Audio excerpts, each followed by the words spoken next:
All right. Oh, today we're gonna do a OBD2 reader. This is a car reader for any kind of manufacturer issues or any errors that you have, or you want to erase certain messages on your car. This is perfect. It comes with the manual here, the OBD2 reader, and we're gonna set it up. So in order to set it up, you need to plug it into your car, and we're gonna plug it into our adapter here.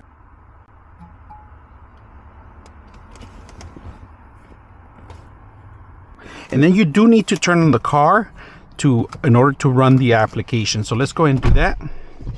All right, so we got to set it up on our car. It's running right now. And what you want to do is make sure you could do a couple of things here. You could do data stream, which you could be driving your car and looking at other things. Also, I like that they have the voltage here, because you have to be at least above 13 or 12, above 12 to actually have a good battery. So I'm gonna check our battery wise, and you hit OK on this one. All right, and look at that, 14. So we have a really good battery. If you're under 10, you know, you gotta change your battery. So we're gonna exit this part. We're gonna go to the data. We're gonna go live data, and it's gonna produce live data right now.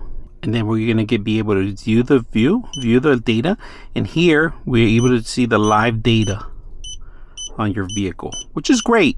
If you want to make sure you're running if you want to make sure you're going to go do a smog check, or you want to make sure you hit the California or any state laws first, make sure you're reading the right information first here, which is great. I'm going to go back out. Any car information, you can go in through here, oxygen sensor, mode, and so forth. So let's go and see if we have any DTC errors.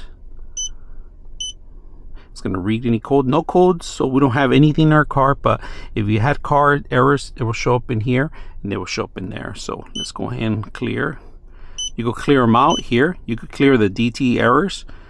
Freeze, take a screenshot of the actual system. Let's go to car info. I'm going to block some of the stuff out because it does have your car verification number, so your vintage number and all that, it could be found here. So I'm not going to show you guys all that now. And then I like this part right here.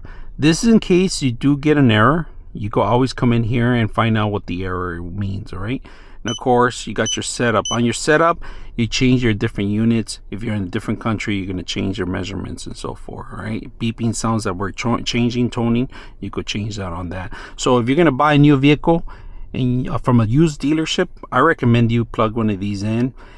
Before that, make sure you educate yourself on all the process that are embedded in this system, because there's a ton of information you should be aware.